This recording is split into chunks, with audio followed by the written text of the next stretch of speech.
श्री स्वामी समर्थ सद्गुरू स्वामी समर्थ. नमस्कार. तुम्हा सर्वांचे आपल्या स्वामी आई या स्वामीमय चॅनलमध्ये मनापासून स्वागत आहे. स्वामींच्या कृपेने नेहमीच तुमच्या आयुष्यात सुख, समाधान आणि आनंद असावा, इतकीच मी आपल्या स्वामींच्या चरणी प्रार्थना करते. आणि आपल्या आजच्या या नवीन आणि सुंदर व्हिडिओला पुन्हा एकदा नव्याने सुरुवात करते.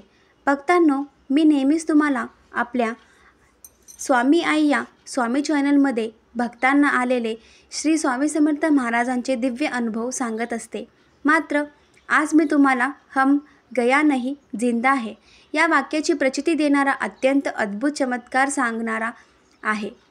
जेव्हा सेवा ही मनापासून असते तेव्हा त्यांच्या मेवा हा आपल्या आयुष्यात आपल्याला कशा पद्धतीने मिळतो हे तुम्हा सर्वांनाच आपल्या आजच्या या अनुभवातून पाहायला मिळेल. जो भक्त स्वामींची मनापासून सेवा करतो, मनापासून स्वामींची भक्ती करतो, त्या भक्तांच्या पाठीशी स्वामीची शक्ती कशी खंबीर उभी राहते हे आज प्रत्येकाला आपल्या अनुभवातून पाहायला मिळेल. फक्त त्यासाठी आपला आजचा हा अनुभव शेवटपर्यंत पहा. आणि जे आपल्या चॅनलवरती नवीन असतील त्यांनी आपल्या चॅनलला सबस्क्राईब करा. तर भक्तांनो, आपला आजचा हा अनुभव आहे माळशिरस येथील स्वामी भक्त ताई सौ अंजली मोठे या ताईंचा. आणि पुढील संपूर्ण अनुभव या ताईंच्याच शब्दात. ताई म्हणतात, सर्वप्रथम सर्वांना श्री स्वामी समर्थ. जय जय स्वामी समर्थ. मी सौ अंजली मोठे आणि मी माळशिरसमधून आहे. खरं तर मी स्वामींची खूप मोठी भक्त किंवा खूप जुनी भक्त असेच काहीच नव्हते, पण स्वामींचा मार्ग मला मिळाला. स्वामी सेवा माझ्या आयुष्यात आली आणि माझ्या नशिबाचे दोरीही बदलू लागली. खरं तर लहानपणापासूनच माझं आयुष्य इतकंसं चांगलं नव्हतं. खूप लहान असतानाच माझी आई वारली. मी 16 वर्षाची होती आणि त्यावेळेस माझ्या बाबांचं निधन झालं. आई आणि वडील या दोघांशिवाय माझं आयुष्य खूप कठीण होतं. माझ्या आजीने मला लहानाचं मोठं केलं. मामा मामी चांगले होते. खरं तर त्यांनी माझ्या बऱ्याचसा सांभाळ केला.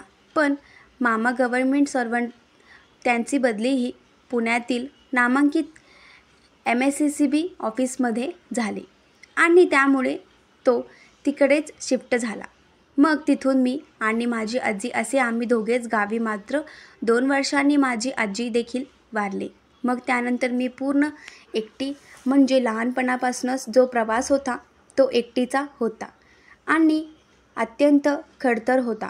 खरं तर मला शाळा शिकण्याची प्रचंड आवड, अभ्यासातही मी हुशार होते. मात्र परिस्थितीमुळे मला खूप शिकता आले नाही. मात्र त्यावेळी मी माझं ग्रॅज्युएशन पूर्ण केले. त्यानंतर मग माझे मामा मामी माझ्या लग्नासाठी स्थळ पाहू लागले. चांगला शिकलेला सुरक्षित मुलगा म्हणून एका चांगल्या घराण्यात माझं लग्न जमवून दिले. लग्न जमलं, पार पडलं. सुरुवातीला सर्वच छान होते, पण त्यानंतर फक्त 3 महिने गेले आणि तेव्हा मला कळालं की माझ्या पतीला ब्रेन ट्यूमर आहे. माझ्या पतीला कॅन्सर झालेला आहे. माझा पती हा प्रचंड आजारी आहे. खरं तर जिथून लग्न जमलं होतं तिथून त्याचं मन किंवा त्याचा चेहरा काहीतरी वेगळा होता हे आम्हाला जाणवत होतं. मात्र त्याच्या मागचं सत्य इतकं मोठं असेल हे स्वप्नातही वाटलं नव्हतं. मला काहीच सुचेना. जेव्हा मला हे कळालं तेव्हा मला कळून चुकलं की सासऱ्यांनी ही आपली फसवणूक केली आहे. मात्र नशिबाचं भाग, जशी आई गेली, वडील गेले, तसं आता नशिबाचे जे असेल तेच घडणार यावर मी विश्वास ठेवला. त्याचवेळी मी पूर्ण तुटले होते, पूर्ण खचले होते.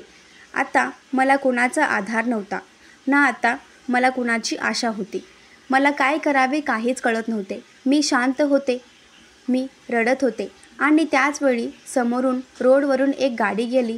त्या गाडीच्या पाठीमागे श्री स्वामी समर्थ महाराजांची प्रतिमा आणि त्यांच्या खाली भिवू नकोस, मी तुझ्या पाठीशी आहे हे वाक्य. खरं तर ते वाक्य मी वाचलं आणि मी मनातच म्हणाले, असा कुठला देव आहे की जो सांगतोय ठेव, भिवू नकोस, मी तुझ्या पाठीशी आहे. माझ्या आयुष्यात माझ्या पाठीशी कोणीच राहिलं नाही. माझ्या पाठीशी मला कोणाचंच प्रेम मिळालं नाही. हा देव तरी मला प्रेम देईल का? हा देव तरी माझ्या पाठीशी राहील का? खरंच आता आपण फक्त देवाची भक्ती करायची आणि देवाच्या भक्तीने आपण आपलं नशीब बदलवायचं हा निश्चय मी तेव्हा केला. त्यानंतर त्यांच्या 2 दिवसामध्येच मी माझ्या पतीला घेऊन हॉस्पिटलमध्ये चालले होते. त्यावेळेस समोर एक पुन्हा गाडी गेली आणि त्यावर सुद्धा सेम प्रतिमा दिसली. आम्ही ऑटो रिक्षामध्ये चालत होतो आणि तेव्हा मी रिक्षा मालकाला विचारले की दादा हा कुठला देव आहे? मी बऱ्याच गाडीवर यांची प्रतिमा बघते आणि त्यांच्या खाली हे वाक्यही बघते. त्यावेळेस ते हसून म्हणाले, तुम्हाला माहिती नाही का की चेष्टा करताय? मी म्हणाले की खरंच मला माहिती नाही, पण मला जाणून घ्यायचं आहे. तेव्हा त्यांनी सांगितले ते अक्कलकोटचे श्री स्वामी समर्थ महाराज आहेत आणि ते अजूनही या पृथ्वीवरील आहेत. एखादा भक्त जर दुःखात असेल तर त्या भक्ताच्या पाठीशी ते उभे राहतात आणि त्या भक्ताला दुःखातून बाहेर काढतात. म्हणूनच ते म्हणतात, भिवू नकोस, मी तुझ्या पाठीशी आहे. फक्त मनापासून त्यांची भक्ती केलं तर मात्र ते तुमच्या साथीला साथ देतात. आणि मग ते दादा म्हणाले की मी देखील स्वामी सेवेतील आहे. मग मलाही छान वाटतंय की मी त्यांना म्हणाले की ज्याचं मंदिर कुठे आहे का? ते म्हणाले की या भागातून एका 25 मिनिटावरती स्वामींचा सुंदर मठ आहे. तुम्हाला जायचं असेल तर नक्की जाऊ शकता. मी त्या ऑटो मालकांना म्हणाले की अगोदर आपण हॉस्पिटलमध्ये जाऊ आणि मग त्यानंतर जर वेळ मिळाला तर आपण मठात जाऊ. आम्ही हॉस्पिटलमध्ये जाऊन आलो, मात्र मठात जाण्याचा योग्य आला नाही, कारण सकाळी आम्ही जे निघालो संध्याकाळी 7:30 वाजले होते. आता इतक्या उशिरा कसं मठात जाणार? मग आम्ही घरी आलो. त्यानंतर पुढच्या 6 दिवसात पुन्हा डॉक्टरांनी मी नेहमीच हॉस्पिटलला जात असताना त्या रिक्षावाल्या दादाने बोलायचे आणि त्यासोबत माझ्या पतीला घेऊन हॉस्पिटलला जायचे. त्या दिवशीही ते आले. त्यांना मी म्हणाले, आता आपण सगळ्यात आधी स्वामींच्या मठात जाऊ, दर्शन करू आणि त्यानंतर हॉस्पिटलला जाऊ. मग आम्ही स्वामी मठात गेलो. माझे पतीही तिथे हात जोडून स्वामीसमोर उभे राहिले. पहिल्यांदाच मी स्वामींना मनापासून पाहिले. स्वामीसमोर नतमस्तक झाले. मी हात जोडले तसे नकळत डोळ्यात पाणी आले. मी स्वामींकडे भीक मागितली, माझ्या पतीला बरे करा. आयुष्यात सगळं काही माझ्याकडे हिरावलेलं आहे. आता एकच शेवटचा माझा हा आधार आहे आणि त्याला तरी जीवनदान द्या. तुम्ही खरंच असाल तर तुम्ही माझ्या पाठीशी राहाल, असे सहज स्वामींना म्हणाले. आणि स्वामींना मी इतकीही म्हणाले की स्वामी, माझे पती बरे झाले तर मी अक्कलकोटला चालत. खरं तर म्हणताना मी सहज म्हणाले. त्यानंतर आम्ही हॉस्पिटलला गेलो. त्यानंतर माझ्या पतीची तब्येत ही थोडी जास्त सिरियस झाली. डॉक्टरांनी त्यांना ॲडमिट केले. त्यांच्या मेंदूत असणाऱ्या गाठीची त्यांनी चाचणी करून त्यात तत्काळ ऑपरेशन करायला सांगितले. पैशाची आवक नव्हती, मात्र नातेवाईक आणि कोणाच्या देणगीने आम्ही तेवढी आवक जमा केली. गुरुवारचा दिवस होता आणि त्याच दिवशी माझ्या पतीचा मेंदूचं ऑपरेशन करायचं होतं. खरं तर स्वामींच्या मठातून आलेली सुंदर फुलेही मी त्यांच्या डोक्याच्या सोबत म्हणजे त्यांच्या उशीखाली ठेवली होती. शिवाय स्वामींच्या मठातून आणलेली विभूती मी त्यांच्या डोक्याला, कपाळाला लावली होती. त्यामुळे स्वामींची शक्ती त्यांच्या पाठीशी राहील इतकीच माझी मनस्थिती होती. त्याचं ऑपरेशन झालं. डॉक्टरांनी सुरुवातीला खूप रिस्की सांगितलं, पण ऑपरेशन सक्सेसफुल झालं. डॉक्टरांनी सांगितलं पुढच्या 48 तासात यांचा चांगला रिस्पॉन्स आला असाल तर समजून जा की पेशंट क्लिअर होईल. पण 48 तास जर परिस्थिती अशीच असेल तर मात्र केस आपल्या हातातून जाईल. 48 तास काय करावे? मी स्वामींच्या मठात गेले, माळ घेतली. मी श्री स्वामी समर्थ या मंत्रांचा जप करत होती.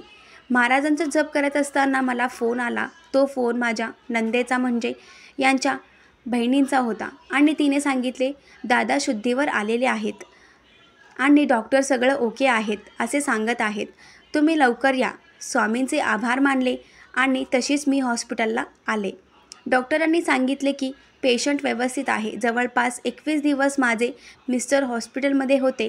21 दिवसांनी त्यांना डिस्चार्ज झाला. तर अशा आजारातून कोणीच वाचत नाही. ब्रेन ट्यूमर म्हणजे मृत्यूचा तो क्षण होता, पण स्वामींची कृपा झाली आणि माझे मिस्टर वाचले.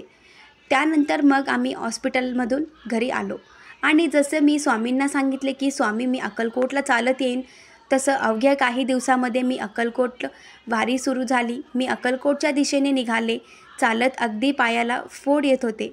उन्हाचा टायमिंग होता, त्यामुळे पायाला चटके बसत होते. बरेचसे पाय भाजले होते, मात्र तरीही मी माझा प्रवास करत होते. शेवटी अक्कलकोटपासून अगदी 2 किलोमीटरवरती मी आले. तिथे एक छान वटवृक्ष होतो. त्या वटवृक्षाच्या खाली मी थोडा वेळ बसूयात म्हणून शांत बसले. त्यांच्याच पुढे एक औदुंबराचे झाड होते आणि त्या औदुंबराच्या झाडाखाली एक छान विहीर होता. मला खूप तहानसुद्धा लागली होती म्हणून मी ते वटवृक्ष खालून निघाले आणि मी औदुंबराजवळ आले. तिथे आल्यानंतर मी विहिरीतलं थोडंसं पाणी काढलं, हातपाय धुतले आणि थोडंसं पाणी प्यायला त्यानंतर मी एक थोडा वेळ तिथे बसले. थोडी विश्रांती करूयात याचे अनुषंगाने मी तिथे थांबले. त्याच वेळीस एक गृहस्थ तिथे आले. खरं तर ते गृहस्थ म्हणजे भिक्षेगुरू होते. त्यांनी चक्क मला विचारले की अक्कलकोटचा मार्ग हाच का? मी त्यांना म्हणाले, अहो 2 किलोमीटरवरती अक्कलकोट आहे. अक्कलकोटच्या जवळ आपण पोहोचले आहोत. त्यावेळेस ते गृहस्थ मला म्हणाले, तू कुठून आली आहेस? माझी चौकशी केली.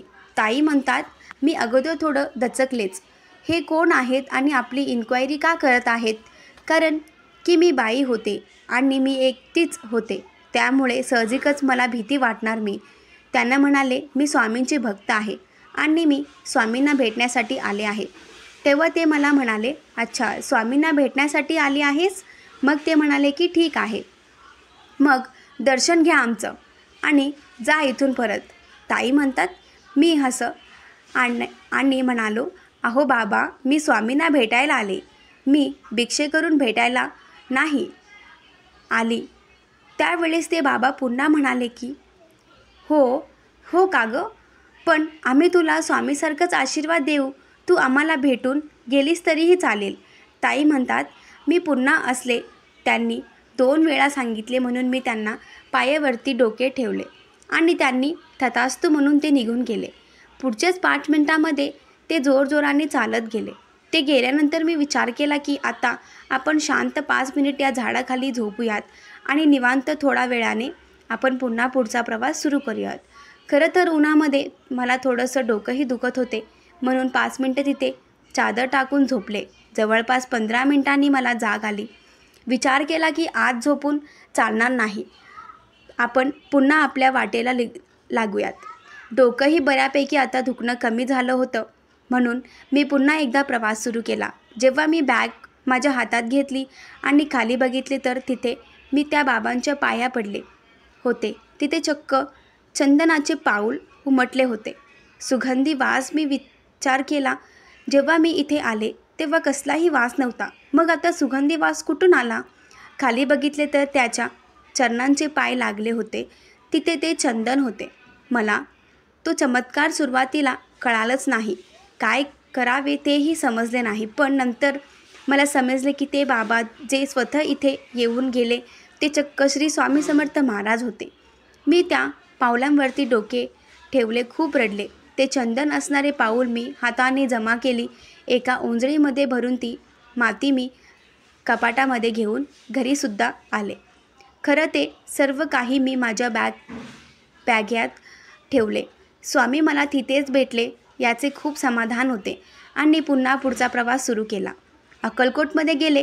छान स्वामींचं दर्शन झालं. दर्शनानंतर मी पुन्हा घरी येण्यास निघाले, कारण माझी इच्छा पूर्ण झाली होती. मला स्वामींनी साक्षात रूपी दर्शन दिले होते. मी घरी आली आणि जेव्हा मी घरी आली मला कळाले, मागील 11 वर्षापासून आमच्या जमिनीवरती एका फॉरेस्ट खात्याने कब्जा टाकला होता. 99% ती जमीन दुसऱ्यांच्याच मालकीची झाली होती. ती आमच्या ताब्यात येईल याची शाश्वतीही नव्हती.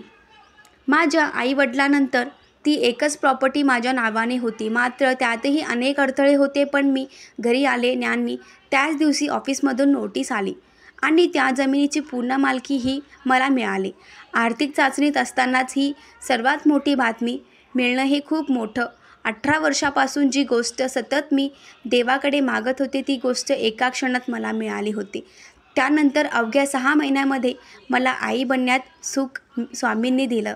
मला मुलगा झाला आणि त्याचं नावही मी स्वामींचं ठेवलं. जसे स्वामींनी मला दर्शन दिले, तुम्हाला सांगते, तिथून माझ्या आयुष्यात असंख्य चमत्कार घडू लागले. चालत अक्कलकोटला गेले. पायाला फोड आले, पाय जळाले, पण स्वामींचे दर्शन लाभले आणि माझे पती इतक्या मोठ्या आजारातून बरे झाले. माझी मालकीची प्रॉपर्टी मला मिळाली. पैशाची आवक आमच्याकडे वाढत गेली.